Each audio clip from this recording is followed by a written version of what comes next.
Olá, bom dia!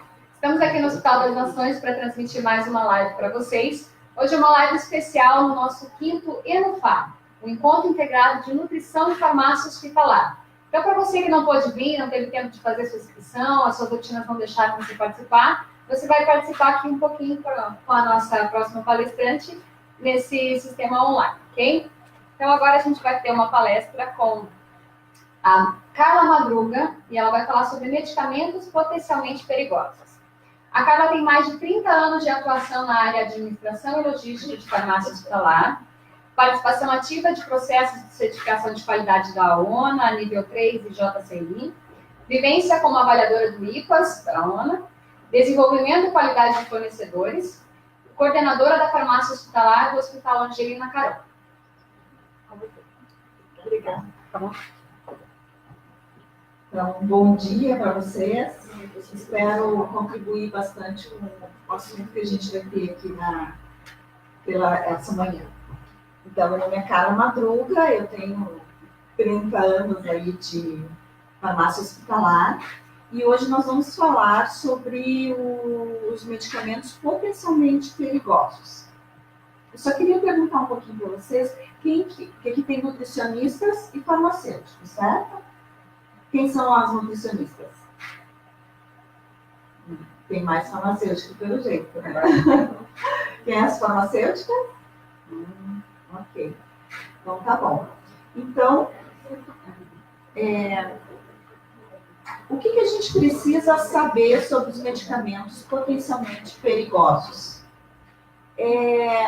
Se fala muito entre medicamentos de alta vigilância, vocês já ouviram falar dos medicamentos de alta vigilância, e medicamentos potencialmente perigosos. Existem algumas instituições que elas deixam como se fosse a mesma coisa.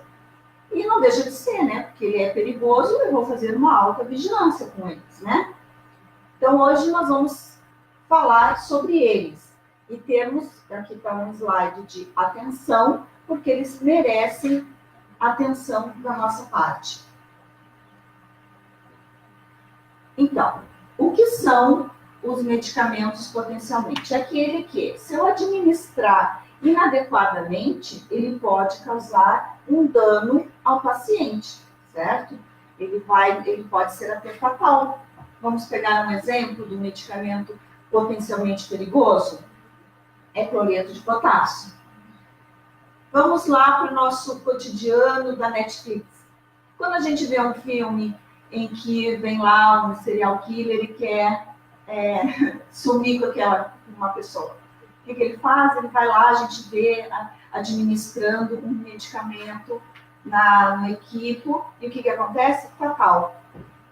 Qual é a diferença entre essa pessoa e a gente? Nós sabemos que causa perigo, ele também sabe, né? Ele também sabe, porque ele quer causar um dano. E a gente sabe que causa um dano, então a gente tem que ter um cuidado especial. Como que a gente vai ter esses cuidados? Então, ali, são aqueles que apresentam alto risco de dano significativo ou fatal ao paciente quando utilizados inadvertidamente, ok? Seguindo. O Ministério da Saúde, ele tem um protocolo que trata da segurança do paciente, tá? No geral, tudo que tem a ver com a segurança do paciente. No caso com os medicamentos, existe um protocolo, né, que é uma meta, já vamos ver aqui. A terceira meta, que é a segurança na prescrição e administração dos medicamentos, uso e administração. Então, é um protocolo do Ministério da Saúde, onde ele relata vários tópicos, critérios, orientações de como a gente lidar para que esse paciente tenha segurança. Porque a gente sabe que dentro de um hospital, os riscos, né, que ele corre são grandes, né? Existem pesquisas que até relatam que dentro do hospital é melhor nem entrar, né? Por quê? Por causa dos riscos que tem. E preocupados com isso, os protocolos básicos de segurança do paciente foram criados pelo Ministério da saúde. E hoje a gente vai, dentro da terceira meta, que é a segurança na prescrição e administração de medicamentos, a gente vai encontrar esses medicamentos perigosos. Potencialmente perigosos, desculpa. Há uns anos atrás, quando começou a se tratar da acreditação hospitalar, ONA, alguns anos atrás, a ONA ainda não citava esses medicamentos nos manuais lá. Todo mundo sabe da ONA, né? No manual, ela não focava muito nesses medicamentos. Onde que a gente encontrava? Encontrava na JCI e a canadense, acreditações internacionais. Com o passar do tempo, a ONU também começou a observar que era necessário fazer essa exigência também. E ela incluiu no manual esses medicamentos, que é a terceira meta internacional de segurança do paciente. Nós, aqui no Paraná, temos a resolução CESA 165, que também nos exige o cuidado desses medicamentos potencialmente perigosos. O que é essa resolução? Quando a vigilância sanitária vai no hospital fazer a avaliação se aquela instituição ela está de acordo para receber a licença sanitária, ela segue um roteiro, que é o dessa resolução. Ela é específica aqui regional. Tá? Tem a do Ministério da Saúde, que eu mostrei anteriormente, e tem a 165, que é a nossa daqui do Paraná. Onde que está esses itens que falam dos medicamentos potencialmente perigosos? Nesse item 15.1, né, que é na farmácia de dispensação, e ela sugere algumas medicações. Em algumas acreditações, sugeria eletrólitos concentrados. Por exemplo, cloreto de potássio, gluconato de cálcio, sulfato de magnésio. Eles já sugeriam isso. A CESA 165, ela dá uma relação ali, deixa eu ver se eu consigo aqui, de alguns medicamentos. Por exemplo, atracúrio, cloreto de potássio, dopamina, dobutamina, insulina, morfina, vários itens, bastante inclusive. Para nós, ficarmos cuidando de todos esses medicamentos também nos dificulta, né? Mas é importante por algum risco que eles, usados, por exemplo, numa dose acima do necessário, ou uma diluição, por exemplo, cloreto de potássio voltando, ele tem que estar diluído para a gente poder administrar. Se a gente administrar ele concentrado, ele pode causar uma parada cardíaca. Então, são riscos que podem levar a danos fatais. E outra coisa, eles sugerem também, nessa mesma 165, uma dupla checagem. Então, eu estou comentando com vocês a respeito do que a gente tem de exigências e de orientações. Na realidade, são orientações para que a gente possa atuar. Nosso colega anteriormente falou bastante da farmacologia. Nesse caso aqui, nós estamos mais na parte da gestão mesmo da farmácia.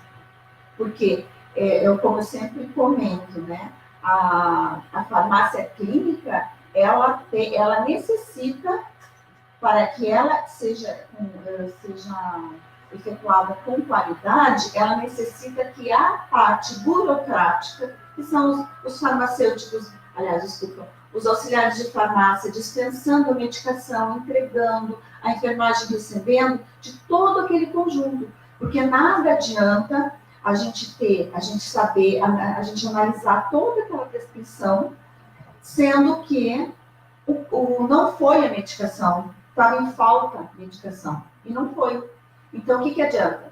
Aquele antibiótico que ele estava tomando, né? Daí chegou lá, não tem, porque uma gestão não foi bem feita, faltou, ou não bem feita, por outro motivo qualquer, né? Não tem aquele antibiótico, ele suspende, ele para de tomar, e aí?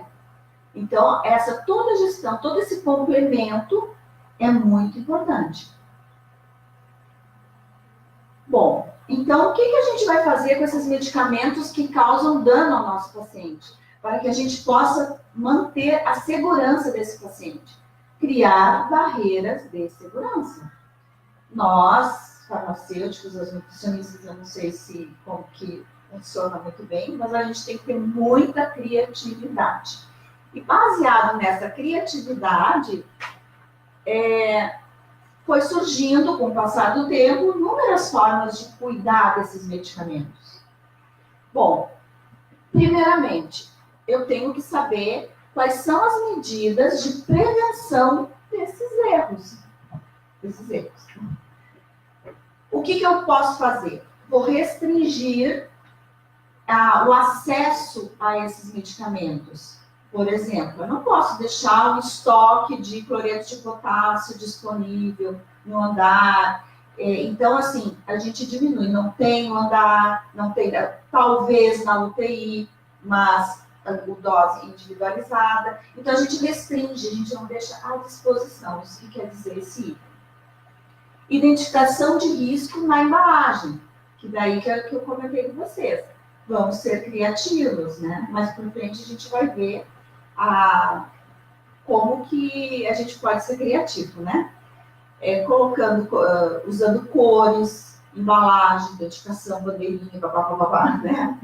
Não é exatamente isso, mas uma brincadeira. Verificação dos certos da terapia medicamentosa. O que é o certo? Tem instituição que tem os 9 certos, né? Dose certa, paciente certo, horário certo, via certa e ainda mais. E agora já tem até os 11 certos, e aí vai, né? Muito certo aí. Dupla checagem. O que é a dupla checagem? Tanto na farmácia quanto na enfermagem, nós temos a verificação de um outro profissional que possa estar contribuindo para ver se está certo ou não o que está sendo administrado. Na farmácia, a gente utiliza muito a utilização do sistema informatizado, né? Onde alguém tem TASI aqui? O TASI, assim, a ferramenta que ele dispõe é bem importante. Por quê? Quando a gente tem prescrição eletrônica, o médico prescreve, vai para a farmácia, um documento vinculado a essa prescrição, e nesse documento a gente vai dar baixa na medicação. Né? Eu não sei se vocês utilizam aquele lote de dispensação. Então, essa é uma garantia da dupla checagem. Então, se alguém pergunta, vocês têm dupla checagem para sair da farmácia? Sim, porque o sistema ele nos dá esse apoio, fazendo checagem. Por quê? Quando eu estou passando no código de barras, se eu passar uma medicação diferente do que está prescrito, ele vai bloquear. Então, ele não vai deixar passar para frente. Então, é uma forma da gente ter essa segurança. Outra, se não tem um sistema que tem esse bloqueio, infelizmente, daí tem que ser manual. Tem que ter um farmacêutico, um técnico, um auxiliar, contribuindo. Isso aqui é cloreto, isso aqui é o gluconato. Pediram 20 gluconato, vou fazer 20 mesmo. Então, o farmacêutico, farmácia clínica, e vários fatores que podem contribuir. Tá? Etiquetas de alerta, mais para frente vou mostrar uns modelinhos. Programas de capacitação, treinamentos, né? Treinando toda a equipe, por exemplo, vamos determinar que o cloreto de potássio ele vai para uma embalagem vermelha.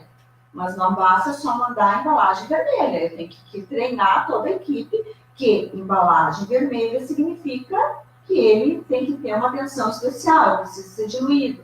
E daí vai a nossa criatividade, né? Proibido ordens verbais para esses medicamentos. Põe cloreto de sódio. Né? Administra cloreto de sódio. Tem 2. Tem 0,9 e 20%. E 20% já é um medicamento de alta vigilância. Então, se falou só cloreto de potássio, aliás, de sódio, qual? Vai lá e aplica o de 20. Então, isso também, essa situação de prescrição verbal tem um protocolo do Ministério da Saúde, né? Que determina, dá critérios, orientações para que não exista, e se existir, como fazer. Que normalmente o médico poderia falar, cloreto de sódio 20% ou 0,9, a outra pessoa vai repetir, é cloreto de sódio 0,9, né, uma ampola, né, para que não tenha nenhuma situação que cause algum problema. A presença de uma lista desses medicamentos, então, que está determinados, mas ali a 165 já nos dá uma orientação, né? Já nos diz o que a gente pode colocar na lista, né? O que a gente deve colocar na lista. Sistema de alerta da prescrição eletrônica, dispor, também que eu estou citando todas as medidas, mas um pouquinho mais para frente a gente vai ver um pouquinho mais detalhado. Embalagens coloridas, administração apenas por enfermeiros, também pode ser uma medida para evitar erro.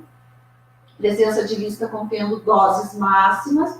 Então, além de eu ter a lista desses medicamentos, eu também posso ter um outro documento que me diga quais são os riscos, né? Quais são as doses máximas que eu posso fazer, que eu não posso fazer, se eu tenho que diluir, não diluir, tudo é orientação para uso. E sistema de alerta na checagem, consulta eletrônica, que se chama o ADEP, que seria lá aquela beira de leito, né? O paciente, ele é feito toda a dispensação, chega lá, vai na beira do leito, e na beira do leito é feita a checagem com a pulseirinha e o medicamento. É outra alternativa. Aqui só para dar mais uma aprofundada, uma padronização, que seria as listas, né? Armazenamento, que a gente também vai falar do armazenamento. A prescrição, como que, só para citar a prescrição, para entender, eu posso parametrizar o sistema em que toda vez que toda essa lista de medicamentos que são potencialmente perigosos, eles saiam com uma letra diferente, uma fonte diferente. Na instituição que eu trabalho, a gente utiliza a letra maiúscula e negrito. Então, lá na prescrição, ela vai estar, que nem aquela que vocês viram ali, que tem um monte de letrinha parecida. Se tivesse um medicamento potencialmente perigoso, ele estaria com a letra maiúscula e negrito. Isso aí vai facilitar, vai ficar, é um alerta. Mas, um destaque. Pode também, vamos supor que seja uma manual, porque nem todas as instituições têm o sistema, a prescrição eletrônica. Pode utilizar, eu também coloquei aqui, a enfermagem colocar uma caneta, aquela destaca-texto amarela. A enfermeira faz a triagem dela lá da prescrição e coloca a letra, pinta, né, o medicamento. Manipulação pela farmácia. Essa eu já vi no Albert Einstein, é feito dessa forma. Os medicamentos, todos os eletrólitos concentrados vão para uma área específica da farmácia e eles vão em bolsas já diluídos, para não correr riscos, né? Então, isso seria manipulação pela farmácia. São identificados com embalagem leitosa com tarja de cor vermelha, por exemplo. Isso aqui é só uma ilustração, né? Pode ser preto. Como que se eu uso de critério? A sinalização do trânsito. Vermelho, o que é vermelho? Pare. Amarelo, alerta. O verde, siga. Então, na escolha da cor de um medicamento da embalagem, se eu quiser usar essa embalagem aqui, vamos optar, talvez, pela preta, pela vermelha, pelo amarelo. Porque em nosso cérebro inconsciente, desde criança, a gente já vem com aquela orientação de que o verde é siga, ok? Lá. Então, se eu vou colocar dentro da farmácia uma embalagem verde, eu estou realmente contribuindo? Estou contribuindo porque ele está diferente. mas eu estou informando o inconsciente do profissional que é ok, vai, né? Então, por isso que a grande maioria dos hospitais utilizam. Eu estou dando a minha opinião da escolha, né? Mas a grande maioria dos hospitais é vermelha. Por quê? É alerta mesmo. Ó, tem alguma coisa diferente aqui. Essa imagem aqui é daquela máquina Opus Pac, que vai colocando o medicamento e ele vai fracionando. E ela tem essa tarja vermelha, né? Ele vem toda a discriminação, esse aqui está dizendo que ele é alta vigilância, e ele tem aqui, então, todos os medicamentos de alta vigilância ou potencialmente perigosos, eles têm essa embalagem aqui. Normalmente, o Opus Pac, atrás aqui, ele vem sem nada, embalagem de medicamentos comuns. Existem também etiquetas. Depende de cada instituição. Tem instituição que tem essa máquina, tem outras que não. Então, a gente pode colocar uma etiquetinha aqui do código de barras vermelhinha. Mas também poderia ser preta, né? Mas daí teria que estar o código de barras talvez em branco, daí tem criatividade, daí lá vamos nós. Então, são utilizadas etiquetas com código de barras coloridas. Esses aqui são os exemplos que eu peguei na internet mesmo, para a gente poder ilustrar aqui. Aqui, ó, pode colocar um saquinho vermelho. Essa aqui também pode colocar, por exemplo, aqui já vem pronto, atenção, medicamento de alto risco. Poderia colocar uma outra etiqueta aqui. Aqui é um exemplo de armazenamento. O armazenamento, ele também tem uma característica diferente. E aqui tem um outro exemplinho aqui que eu peguei, que ele define uma alta vigilância, o medicamento de geladeira, os controlados e o medicamento comum, né? Eu acho bem legal essa parte, que é quando a gente começa a fazer as separações, definir, isso aqui é de geladeira. Na instituição onde eu estou trabalhando, os geladeiras saem em horário diferente, eles vão buscar e eles vão numa sacolinha azul. Significa que tudo que tiver azulzinho vai para o refrigerador.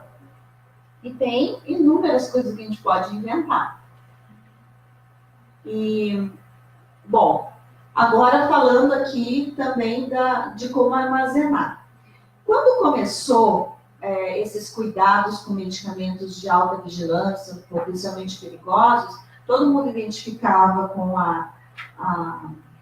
essa embalagem colorida ou de alguma forma identificando, se colocava tudo no mesmo armário, né? Então, tirava daquele arsenal, né, daquela sequência alfabética e colocava num armário todos alta vigilância. Daí, o que aconteceu? Porque isso aí tudo foi uma evolução, até das acreditadoras. Elas até pediam, não, vamos segregar, tudo eles estão juntos. Depois começou a se observar que ficava tudo igual, né? Ficava todos os vermelhinhos, no caso, todos juntinhos, e poderia colocar a mão no errado, no que eu não queria. Então, qual foi a outra opção? Colocar todo o arsenal normal de A a Z, né, seguindo a ordem alfabética, e lá no meio deles, na mesma sequência alfabética, esses produtos, que são os da lista, né? E daí vamos supor, mas eu tenho um medicamento que ele está um do lado do outro e ele é alta vigilância. Coloca no meio, né? Vamos dividir. Não tem problema que pule essa parte alfabética. É importante que a gente traga segurança para o nosso paciente. Então, o que se determinou? Gavetas, armários, prateleiras, pallets ou caixas identificadas. Então, a gente põe lá uma etiquetinha vermelha ou preta, né? Daí não existe nenhum padrão já determinado. O que tem determinado é que a gente tem que cuidar desses produtos. Acesso restrito a esses medicamentos, como eu comentei. E também aqui comentei do maiúsculo e negrito. Mas também pode ser itálico, negrito, desde que destaque esse produto dentro da prescrição. E daí, continuando, criatividade, pode também colocar em letra maiúscula, negrito, nos pallets, nos armários, e os outros com letra minúscula, daí vai conforme, né? Porque a gente vai identificando. Nós vamos passando pela farmácia, a gente, opa, mas esse aqui não está muito alerta. Se eu fizesse diferente? Vamos lá, vamos testar, né? Isso, graças a Deus, a nossa profissão é bem criativa. Aqui a prescrição manual, como eu comentei com vocês. Em setores em que, porventura, ainda tem a prescrição manual, compete o enfermeiro sublinhar com caneta, destacar texto. Mas isso aí não é uma lei, não é uma legislação. Nós é que fizemos, né? Nós, profissionais, vamos fazer na alerta. Foi determinado, existem alguns lugares que fazem dessa forma. Pode ser diferente, pode ser uma canetinha vermelha, isso é critério, esse aqui é só um exemplo. Então, ele vai ser colocado com a marca texto, no nome, na dose e na via. Os locais de armazenamento sendo indicados, então, com uma etiqueta colorida. Eu botei etiqueta decolorida, que tinha vermelha, estava escrito aí, para não ficar assim vermelho, engessado, eu botei colorido, mas esqueci de tirar o D. Então, visando alertar os profissionais quanto à possibilidade de ocorrência, né?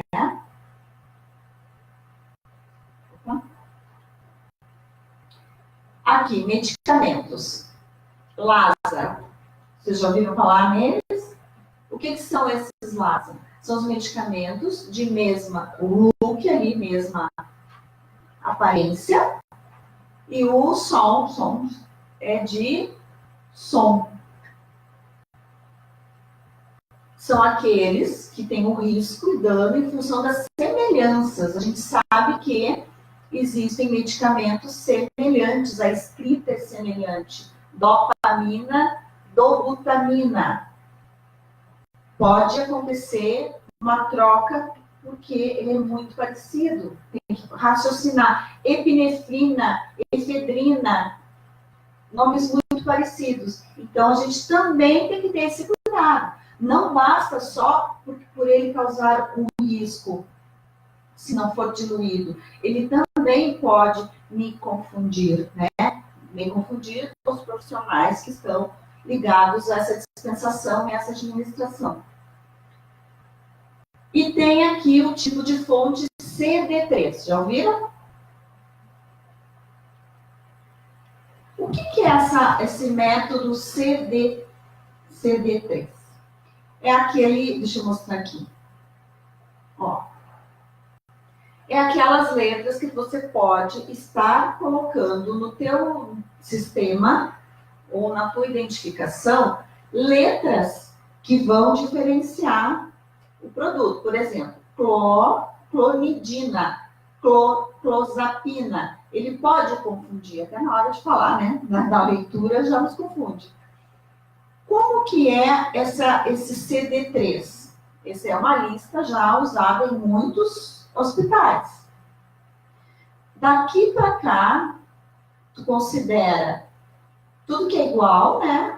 Vai indo, opa, o N já mudou. E lá é um Z. A partir daqui, eu vou colocar tudo maiúsculo. Tudo que for ficando diferente, eu vou colocar maiúsculo. Que é a etapa 1. Deixa eu botar aqui, ó. Realiza a leitura dos nomes semelhantes da esquerda para a direita até o ponto que identifica uma letra diferente. E tem a segunda etapa, que é a leitura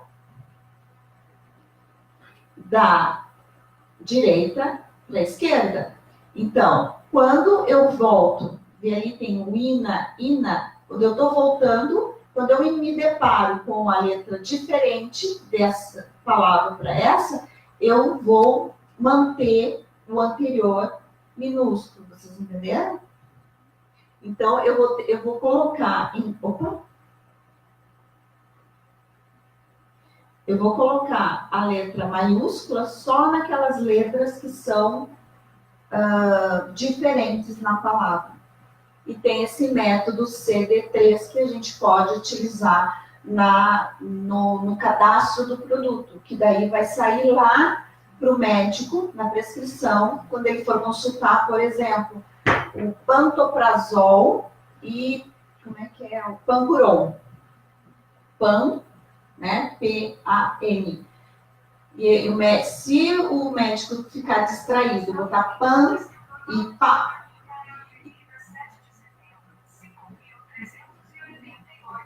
Espero que não seja mesmo. Então, se eu colocar pan, né? O pan, eu coloquei pan. E o médico foi lá e pim. E o primeiro que apareceu foi Pancuron. O nosso colega, acho que até comentou sobre o relaxante muscular, né? Ele é um relaxante muscular potente, usado em anestesia, às vezes em UTI, sob supervisão. E ele coloca Pancuron no lugar do pantoprazol, pantozol. O que acontece? Um risco gigante, né? Porque vai ser administrado como se fosse pantoprazol, normal, tranquilo, e foi um Pancuron. Então, por isso que a gente utiliza essas diferenciações, né? E daí tem outras também, outras formas. Vamos lá. Aqui é uma lista que alguns hospitais, hospital de clínicas de Porto Alegre, Hospital Oswaldo Cruz, Samaritano, Sírio, eles utilizam essa sistemática. Aqui, se vocês quiserem depois procurar, aqui, ó, tem toda a lista de todos os medicamentos nesse local aqui, que é fonética semelhante. O que é recomendável? Que cada instituição tenha a sua lista padronizada para o uso de cadastro dos medicamentos.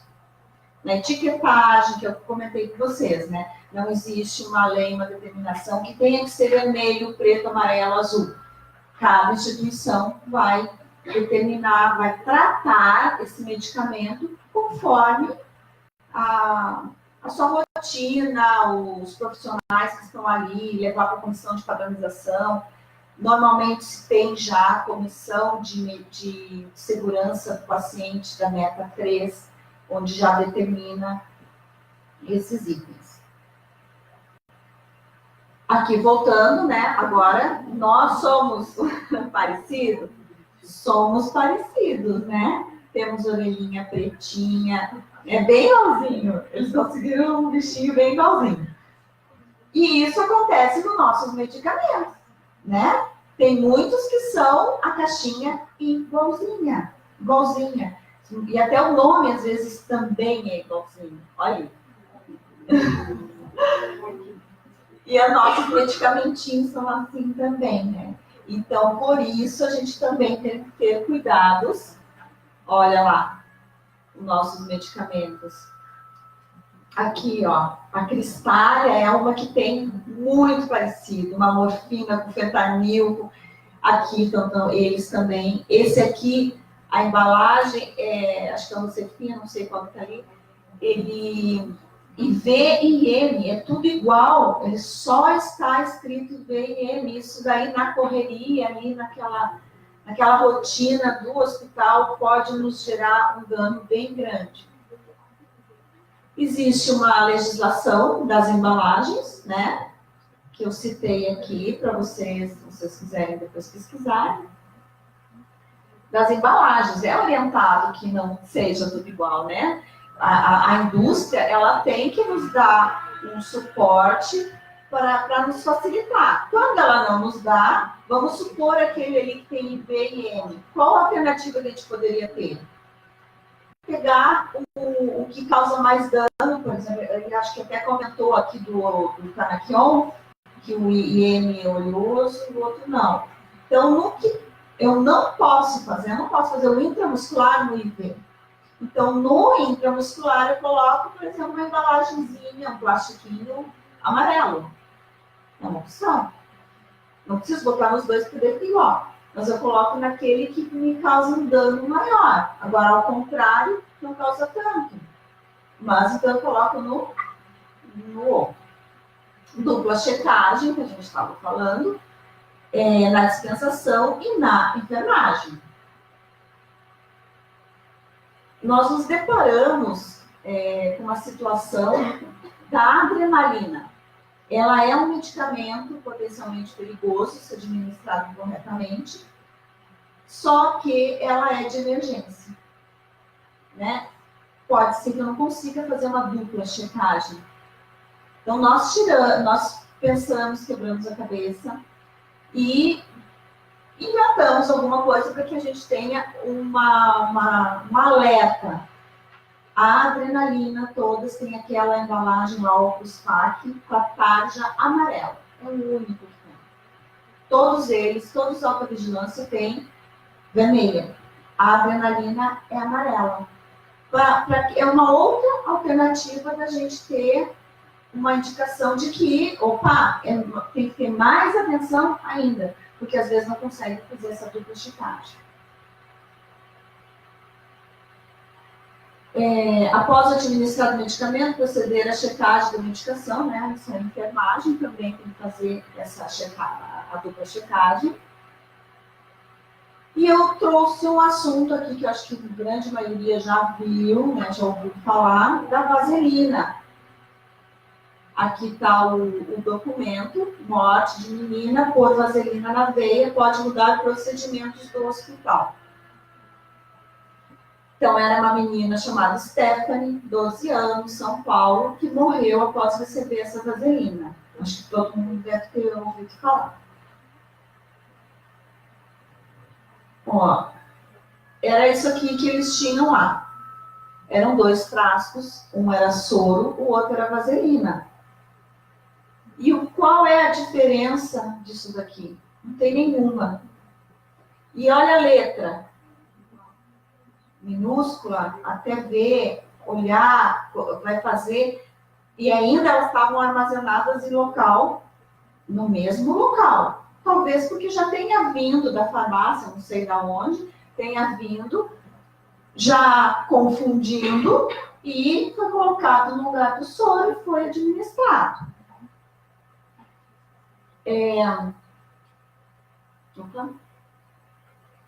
Eu coloquei isso aqui também faz parte de um treinamento que é feito, alguns slides daqui, de um treinamento que é feito na nossa instituição. Inquérito policial. O que acontece? O caso é tratado pela polícia como homicídio culposo. Isso aí tudo eu retirei informações do relato, né, do acontecido. Não fui eu que inventei nada. Por que a gente coloca isso aqui? Pela situação que é até onde vai. Né? Então, para alertar mesmo que não é só assim, a gente vai ter cuidado, a gente vai colocar a embalagem, e tudo que a gente puder fazendo, incrementando, inclusive trocando entre hospitais, né, os colegas, ótimo. Eu inventei tal coisa, que nem aqui a adrenalina, não sei se a gente inventou lá agora, não sei se alguém já tinha feito isso. É bom, por quê? Só que assim, essa situação, eles iam ouvir 16 pessoas, enfermeiros, auxiliares, eles não falavam nem com farmacêutico, mas o farmacêutico tinha que ser ouvido também, né? Eles foram afastados do trabalho. E daí eu relato, né, mais umas situações aqui, após tomar injeção de ampicilina, foi diluída com cloreto de potássio. Então, são situações... outra situação aqui não é de medicamento de alta vigilância, mas é naquele protocolo das metas internacionais de segurança do paciente. Cirurgia no lugar errado. Né? Então, são cuidados que a gente tem que ter.